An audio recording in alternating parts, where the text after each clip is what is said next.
Rarement le pays a été dans une incertitude politique aussi dense, Hervé Morin. Nous ne sommes pas encore dans ce qu'on appelle le money time, et pourtant le désaveu d'Emmanuel Macron est toujours aussi fort. Un sondage Odoxa Backbone indiquait il y a déjà un mois que 84% des Français ne souhaitaient pas qu'il se représente en 2032, puisqu'effectivement il y a cette petite musique qui monte.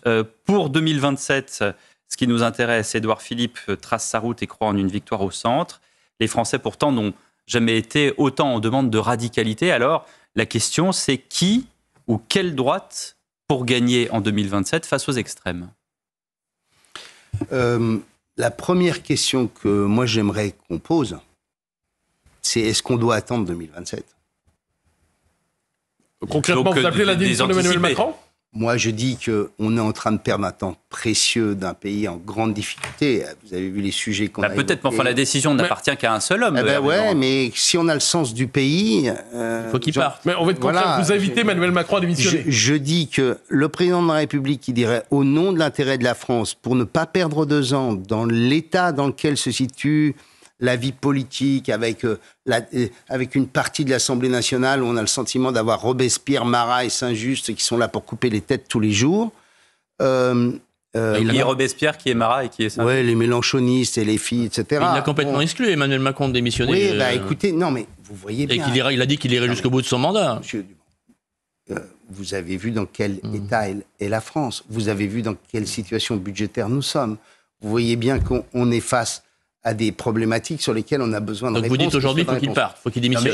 Laissons Hervé Morin avoir un pouvoir de conviction ce matin sur Europe 1 et sur CNews. Si vous voulez mon point de vue, le président de la République dirait, voilà, la situation du pays est trop grave.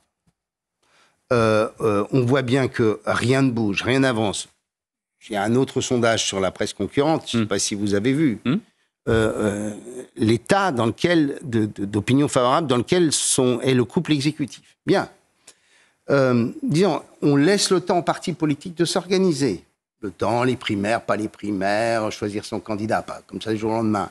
Et on décide qu'il y a un rendez-vous qui aura lieu en fin d'année ou en début d'année prochaine. Ce serait, je pense, rendre service au pays, rendre service aux Français.